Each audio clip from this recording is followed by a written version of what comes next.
It is an absolute pleasure to be back here once again, Jim, with you. And I have to say, what a great turnout we have here. And when Jim called me yesterday to update on final topics of discussion, he said, we're going to walk out to my new song. I thought you were joking. He's a man of so many talents, quantum computing, life sciences, and you've written a song. So I wrote a song called Rip Up the Rule Books, and it seemed to be appropriate for the times because all the rule books are being ripped up as we speak. Well, over to you. From rule books to books and pamphlets, to kick off the discussion, and Jim's got lots of charts, and we're going to get to those in a moment. Most of you will know that 20 years ago or so, just before the financial crisis, Jim wrote a book called Wake Up. It essentially predicted the looming financial crisis, and today you're releasing an update to that, but in pamphlet form, available for everyone if you haven't picked it up. And I guess the question, it's sort of fairly bearish on the US market, and Jim, why this year is the right time, the peak, I guess, of your bearishness on the US market, to release a book that will tie you to this call like it did correctly 20 years ago? Or maybe I'll get it wrong, but look, when the last financial crisis took place, and people's memories are short, but like the pandemic, most of us probably have kind of got over it in our minds. It was a private sector generated financial crisis. You remember that the banks were slicing and dicing mortgages. That was huge leverage in the housing market in the United States. There was huge leverage here as well. Northern Rock was, zero down payment mortgages and all that sort of stuff. This time, the crisis in the US is a government crisis. And I'm not referring to Donald Trump and his administration, although the confidence in the United States has definitely been rocked by recent executive orders and so forth from the Trump administration. It's to do with the out of control debt situation in the United States at the government level. And here we have US debt reaching $35 trillion now. So it's gone well over the 100% level of GDP. And it wouldn't be so alarming because other countries have debt levels that are equivalent if it wasn't expanding so much.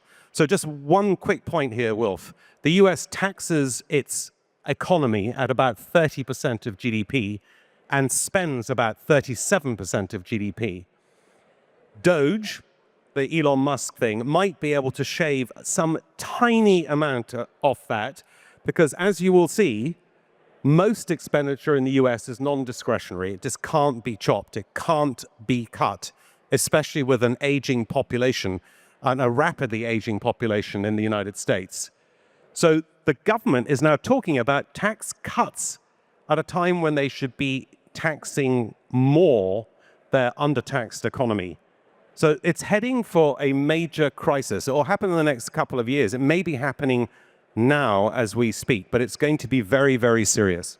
If you just go back to that first chart, just to expand on this headline point, I think it's important to 2020 there is a line to show you when the pandemic was. And most developed nations would have seen debt jump that 1 year. The big difference was the Biden thing, was it aggressively increased every year for 4 years. And it's a sort of addicted to debt now point that it's hard to trade off because annually it's still increasing so fast.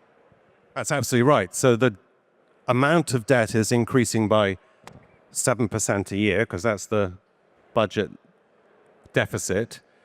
And the interest cost, and we have a high interest cost in this country, but at least some efforts are being made to address that. The interest cost is now the fourth largest line item in the US budget. It's about to overtake health, and we all know that America spends vast amounts on health with poor outcomes.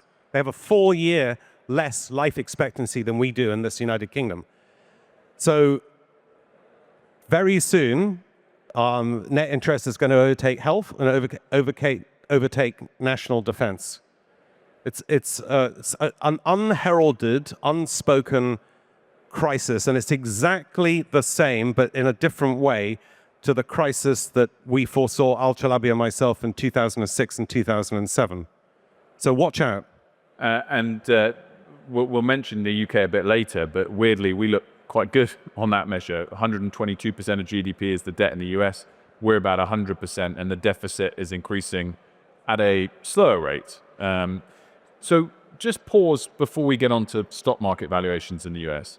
Would you bet against the US economy reinventing itself over time and growing itself out of these problems? Because it has faced similar problems in the past and found the innovation to grow out of it. I definitely wouldn't bet against the United States. I was reading today, as one does to bone up for these sort of interviews, that if you'd invested $1 in the United States in 1900, by the turn of the century, so in the year 2000, that would be worth $898.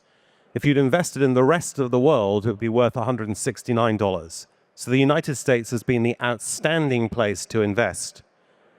However, there have been periods of massive declines in US investments, notably during the crash of 1929, the crash of 1987, and the financial crash of 2008, 2009, when there's been too much enthusiasm for a particular theme.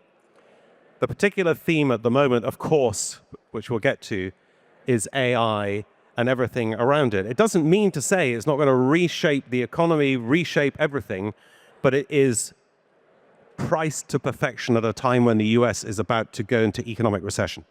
So let's touch, by the way, there's a snapshot of the deficit, the annual amount with which the national debt is increasing. And as you can see, it hasn't really reduced much since the pandemic. 6% is a huge deficit to be taking on. So let's get on to the stock market and the extent to which, despite these challenges, it's almost priced for the opposite. It's priced for perfection. Yeah, I think everyone in this room, because you're all investors, knows that the US accounts for about 4% of the world's population and over 60% of the world's stock market capitalizations. It's always been higher than its population because it has got the innovation, it has got great companies, and it attracts a lot of capital. Today, we've got the US stock market cap to GDP ratio is at an all-time high, even after recent falls. That is always a bad signal. As you can see, that those highs precede forthcoming crashes. You've also got a very big difference today, which is that foreigners, and us Europeans in particular, own a very large part of both the US debt and the US stock market. 1960, US stock market was 2% owned by foreigners. Today, it's about 30% owned by foreigners.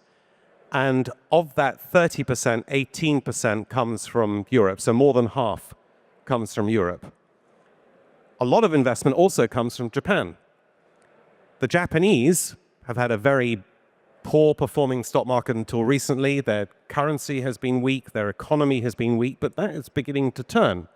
And Mrs. Watanabe, who is the fictional, notional Japanese investor, because the ladies do the investing in Japan, if she decides, well, the US isn't doing very well, I better get my money out of there and repatriate it to Japan, you'll have two effects. One is that the US market will go down, and as those dollars are repatriated to Japan, the Japanese yen, which is significantly undervalued, will go up. So even though I'm bearish on the United States stock market, there are plenty of opportunities elsewhere.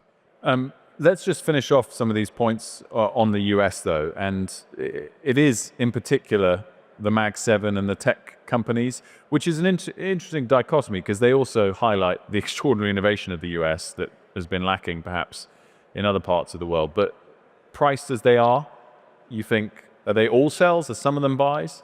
All 7 of them are sells. Now, Microsoft, as you and I have spoken, is the best of the lot in terms of its multi-decade approach to innovation and its changing, the way it's changed. The rest of them could be flashes in the pan, basically. And could I just refer to NVIDIA in that respect? Go Is that right? I met Jensen Huang, the founder and CEO of a very nice man. And one thing you'll find, when you go to conferences or you go to even hotels or whatever, you sometimes see these famous people, I'm sure you see them all the time, and they're standing on their own because people are frightened to go up and talk to them. So I went up and said, "Hi, Mr. Wang, call me Jensen." So we had a very nice chat for about 20 minutes. He's an extraordinary individual. He's built a brilliant I think it's Huang, not Wang. Well, maybe that's why I didn't get a Christmas card from him. But thank you for that.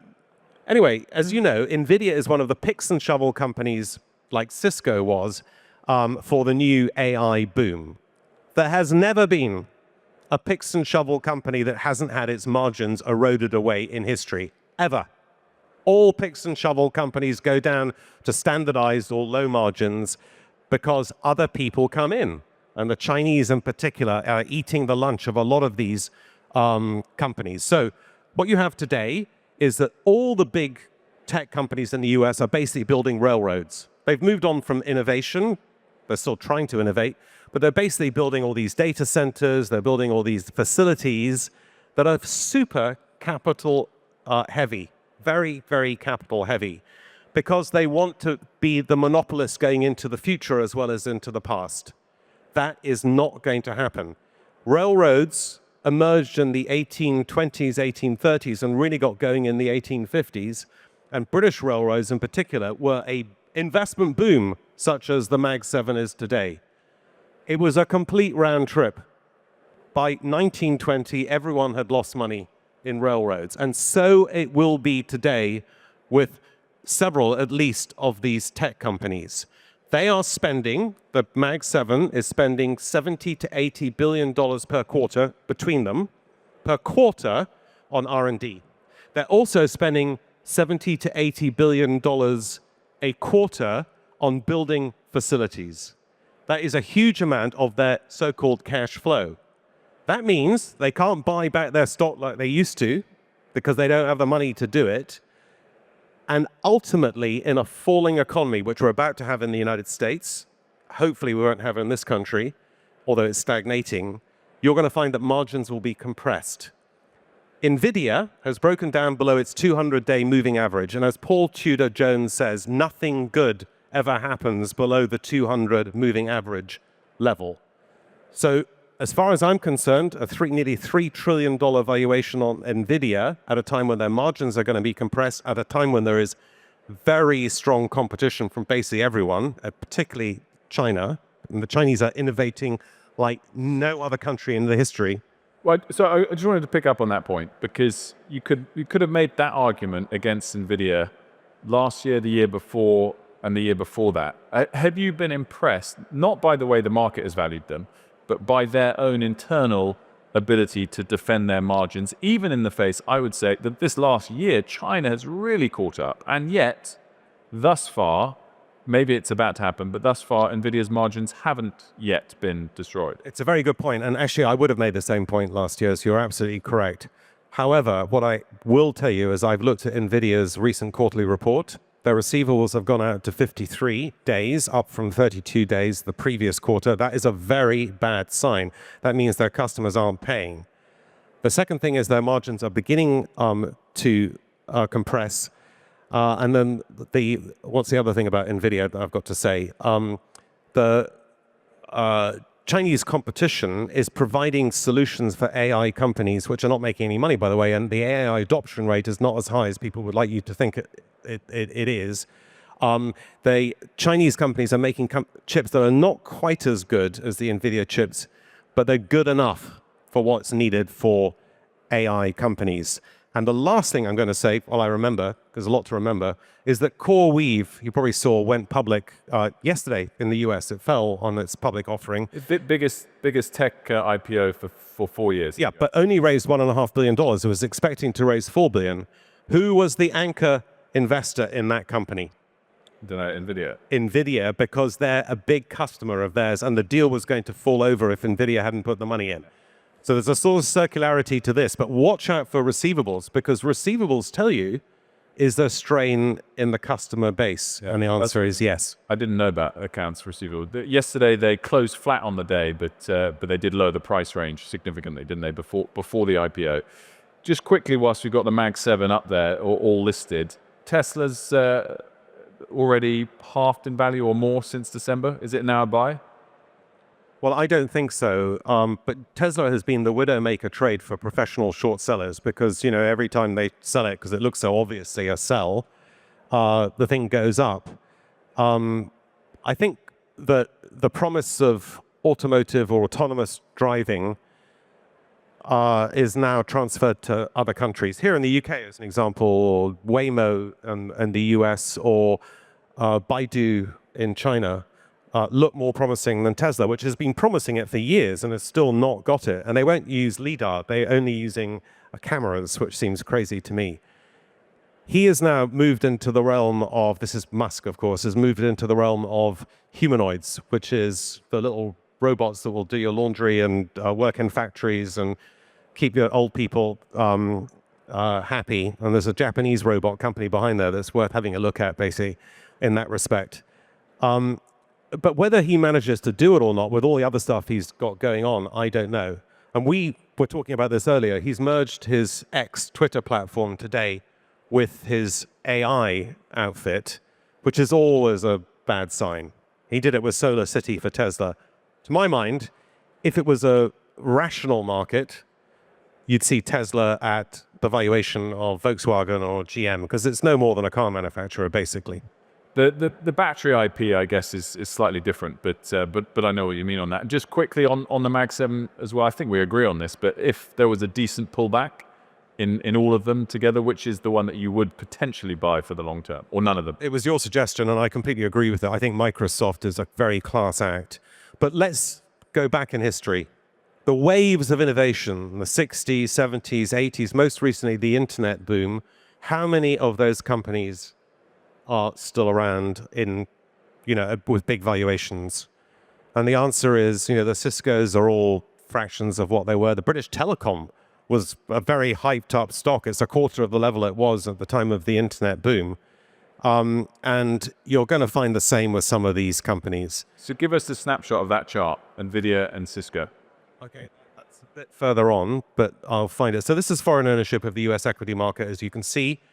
Foreign resident holdings. Now, the US has a deficit of its assets overseas versus foreigners' assets in it of about $25 trillion, which is bigger than its whole economy.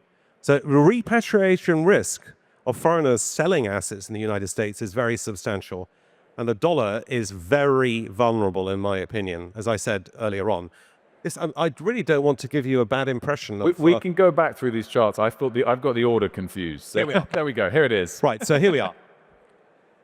NVIDIA today is, as you can see, 11.7% of US GDP. Cisco, which had a monumental collapse, as did Amazon and Microsoft and all the others, was 5.5% of GDP. This is a hugely unbalanced. And the other thing that we didn't talk about, Wilf, but I will mention, is that the era of passive investment has meant that fund managers, unlike the wonderful ones that the active ones that we've been watching here today, where I put my money, are concentrating in these ETF low-cost portfolios. And as a result, when a stock like NVIDIA goes up, they just have to buy more of it. So the concentration effect is so much greater today than it was in previous cycles. And that also is dangerous because people in ETFs, so they see the market going down, they may redeem, and then the opposite effect occurs. You have to sell rather than buy. So the pushback on this would be to say what Andrew Bailey actually said in a speech this week, that AI is going to change our world as much as electricity did. Now, he might be wrong, but if he's right, and it has even bigger impact than the internet era did, this might not be as much of a stretch as it strikingly looks on this chart. Oh, I don't disagree with Andrew Bailey. I think AI will be actually monumental. One of the things that's going to put a lot of people out of work. And so how are those people going to live?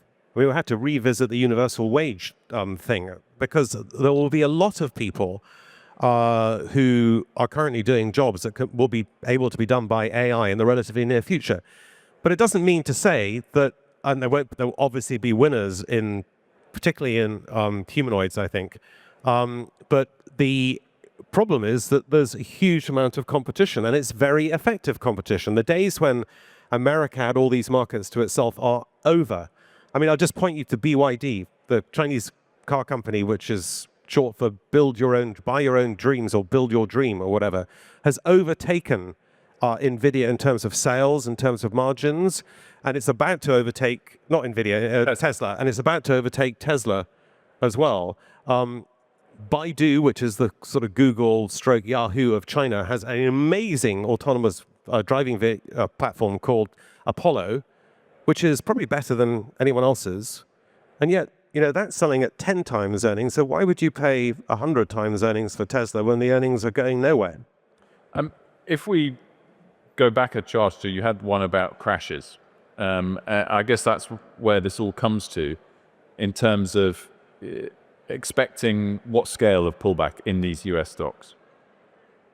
Well, honestly, if I had a crystal ball, I would be in the Bahamas now, obviously, or maybe not the Bahamas, but somewhere.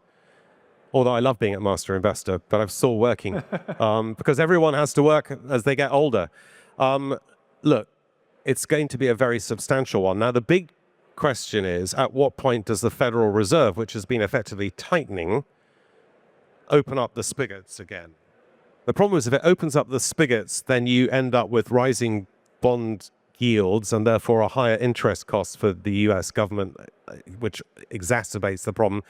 You defer the terrible day when, they're going to have to pay it back. But ultimately, for all Western governments, and including the German one now, because it's about to embark on a major bond-fueled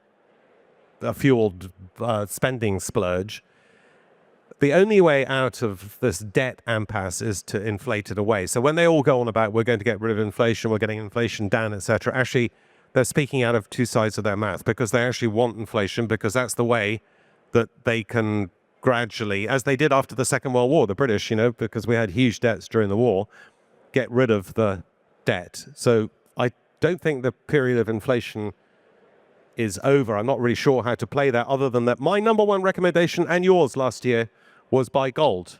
And I still think gold's a great buy. But today I'm pivoting more towards silver just for technical reasons. So it was your recommendation, one that I acted on. So thank you very much.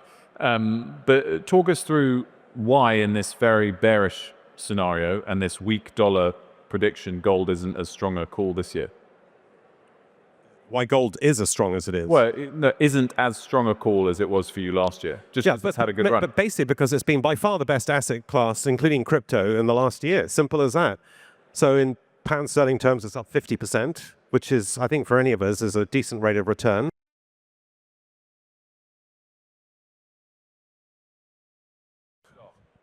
Hello. Oh, there we go. Back on. Yeah, master investor must pay its electricity bill next year, actually. So gold is, I think gold will ultimately go to $4,000 or $5,000 an ounce, as I've predicted in various forums here before. But I think we're in a period where it's lost a bit of steam. And when that happens, and this, by the way, the gold miners in the room,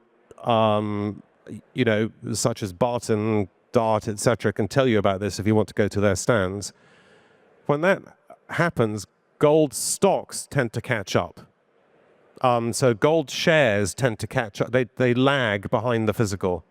And I think we're finding that the gold shares are beginning to move now. But I really like silver because there's this ratio of silver to gold that's really very interesting. And to me, silver, which is about $34.50 at the moment, could easily go to $50 over the next year. So we've got a couple of recommendations at the end in terms of how you might play silver. But I'm less enthusiastic about gold today. But there are plenty of other investments that we can make. So let's just talk about where in the world people should put their money. And I think you've got some charts, whether we go backwards or forwards. Forgive me, I'm confused on the order now. But most people would think if they're as bearish on the US equity market as you sound to be, that you wouldn't want to touch any equities because they're probably going to be correlated with the US. Is that your view, or is it worth investing in equities elsewhere? Well, you can see this year, for instance, that China has done extremely well. Europe has done amazingly well, and I think possibly Europe has run ahead of itself. Then the Nasdaq and the S&P have done badly. So there's not much correlation there. And what you're seeing is that, I think it's your point, actually. Why don't you make that point? Because you told me earlier about it, the US investors putting a smaller Well, I mean, I think having worked for 6 years in the US for CNBC, Americans, understandably, when you look backwards over the last 20 years, invest in America and have done incredibly well over the last 15, 20 years. And if you talk to, even though, as we all know, America is 60% crazy of the global market capitalization, most Americans' portfolios are about 90% in America. Again, I think the scope, if it does change direction, is significant. But we also could have made this argument for every single year of the last decade, and any global fund manager here will have tried and made that argument exhaustively to say, oh, it'll turn soon, Apple can't keep going, HSBC is cheap, or whatever it will be. So I guess the argument is clear, the valuation gap is clear. The question is whether there is a lasting shift and what the trigger is, which I guess could be the Mag 7 collapse.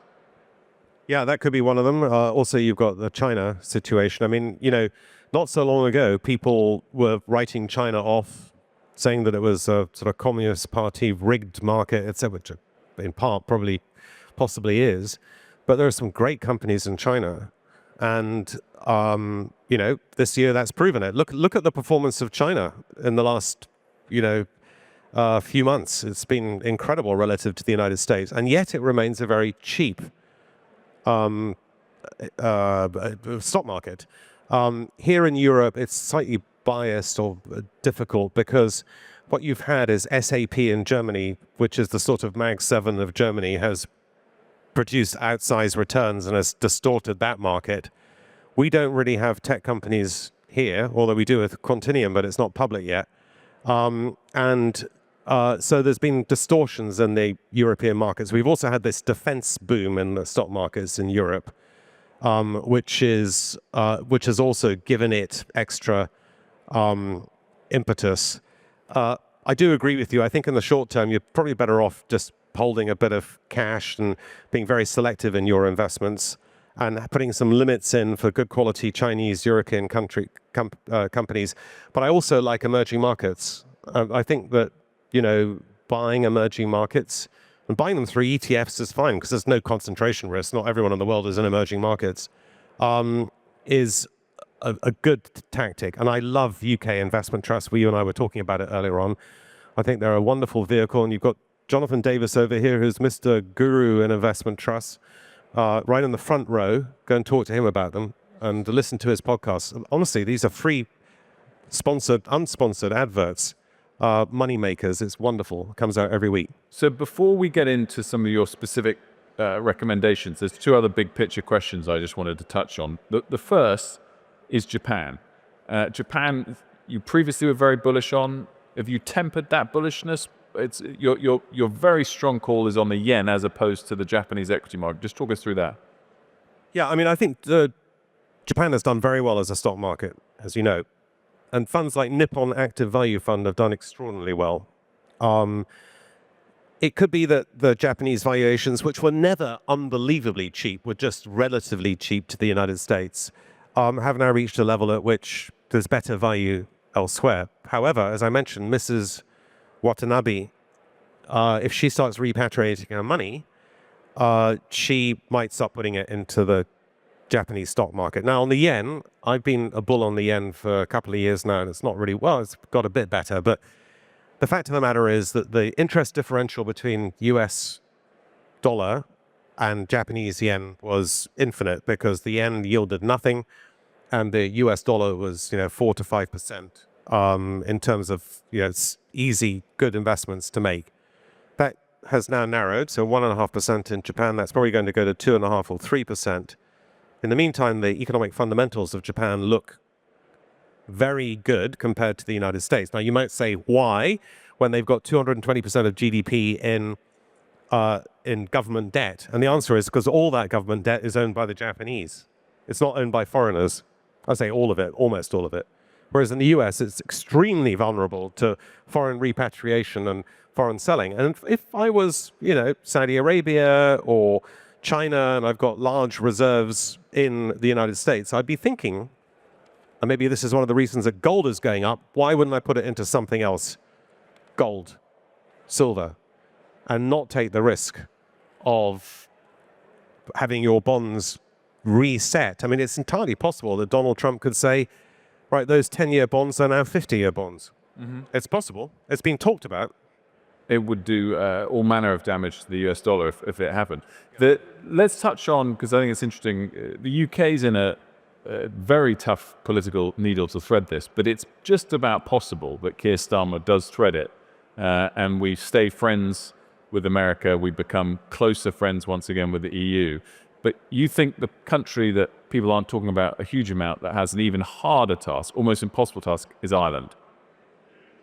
Oh, yeah. I mean, I don't know if there are many Irish people in this room, but, you know, the trade deficit of Ireland to the United States is $86 billion US, and the population is 5 million. So I'm sure that Donald Trump has been looking, I know he's been looking at it, saying, I want that, you know, erased. Now, why is that trade deficit there? Because basically the US companies put themselves into Ireland, they cycle around the tax, they pay some tax to Ireland, which subsidizes their economy, but the rest of it doesn't go to the US, or generally to the other countries in which they're operating. On top of that, you've got the fact that Joe Biden portrayed himself as an Irishman when actually he was more of an Englishman. And Donald Trump absolutely hates Joe Biden. Would you agree with that? Yeah, no, I think that the only thing that Ireland has relatively that makes it lucky versus Donald Trump is it's part of a trading bloc rather than acting on its own. But based on the way Donald Trump sees trade, their numbers couldn't be worse. And we're quite lucky that we're essentially balanced. And I do think it provides a chance of a reprieve on some of these tariffs. We think your view on this is more important than mine. Do you think that Keir Starmer will succeed? I thought it was very interesting what the Chancellor said to us on Thursday morning, which was, as auto tariffs were announced on Wednesday night, the same day as her spring budget, she said there's important discussions taking place over the next week on this. So I think we'll get an indication in the next week or two. Steel and aluminium tariffs, terrible for the companies involved, but not a huge hit to the economy. Auto tariffs, car tariffs is big. As EU's the biggest group export market for UK cars, but the US is the biggest individual country.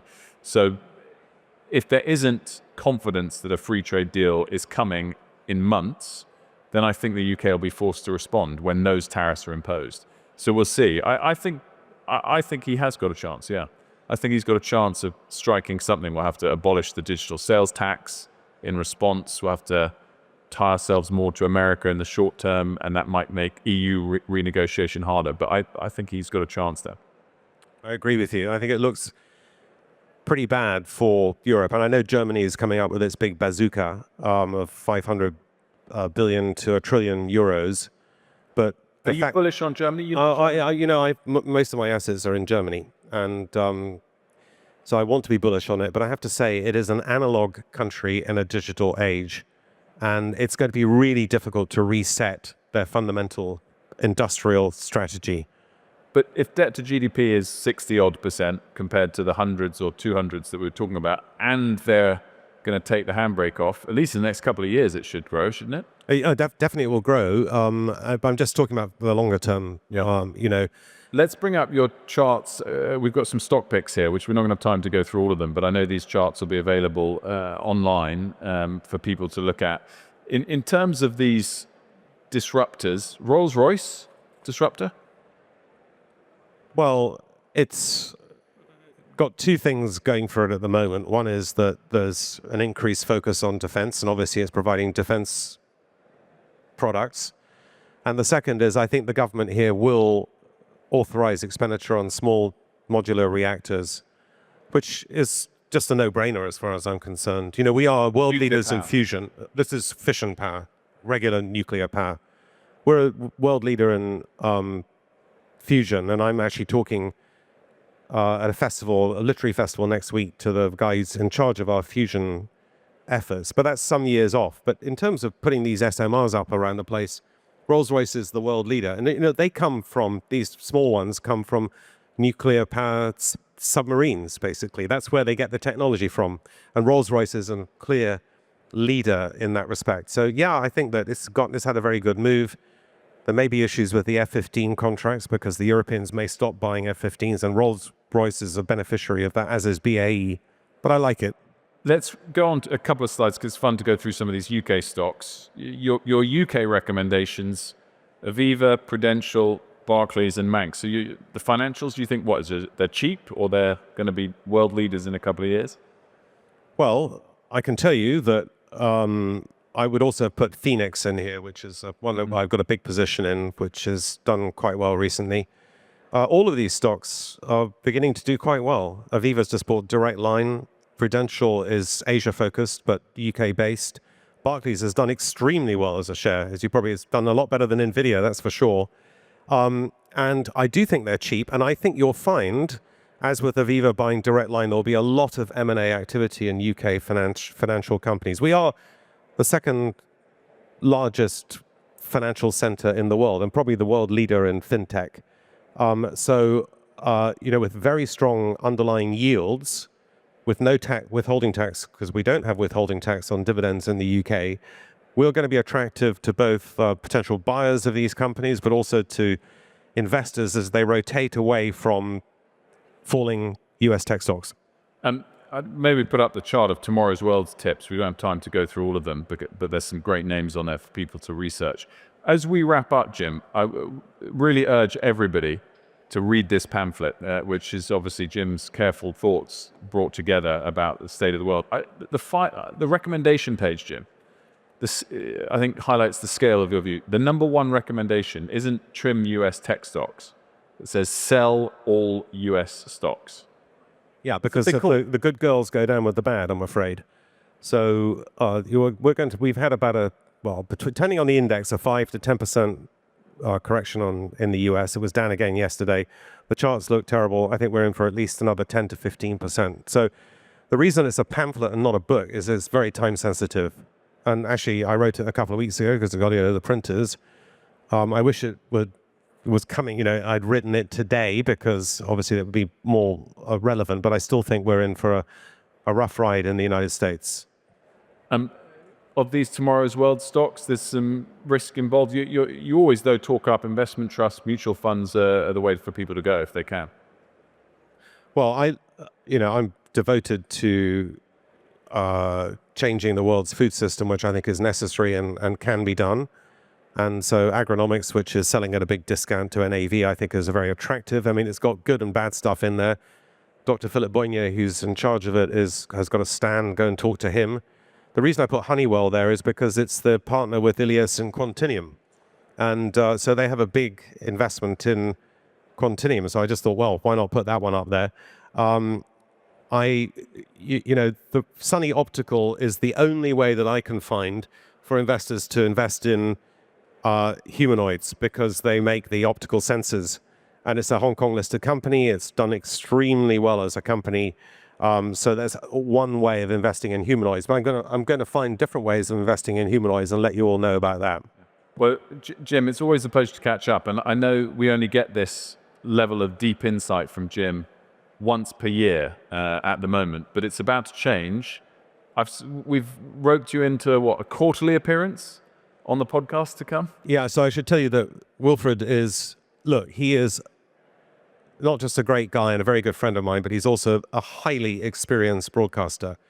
And he has access to really top people around the world. So a master investor, Wilfred Frost production will be coming soon of a regular podcast hosted by Wilf. He'll have some very, very top people on it. And I guess there'll be more news coming out through the master investor channels on that subject. And it's very exciting. Wilfred, can I just mention one more thing? My sister will kill me if I don't do it. She's up there. Yep. Waving furiously. You may remember I wrote a book called Juno, but I'm sure none of you remember, but Juno's Ark, which is about one of our dogs and how it does things to help other animals.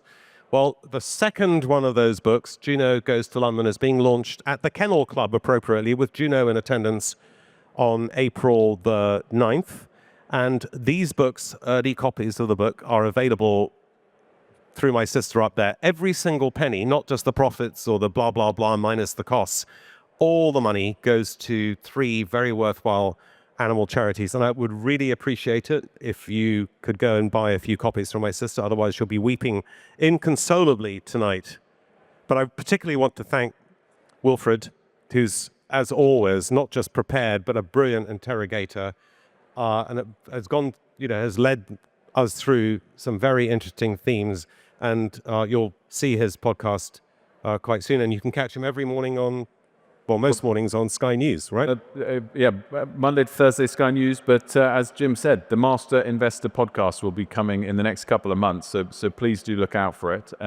Jim, as I said, will be roped in at least quarterly, if not more often, when there's major market dislocation. But the aim of the podcast is to really do weekly what Jim and his team do so brilliantly at the moment, once a year, which is to provide, the best insight for investors, not for gamblers or traders, but for well-researched, educated investors and people who are passionate about, frankly, unleashing their ambition. And we'll do the best we can once a week on the Master Investor podcast to enable that. And Jim, thank you so much for bringing everyone together as you do every year. And thanks so much for having me here. Thank you very much. Thank you.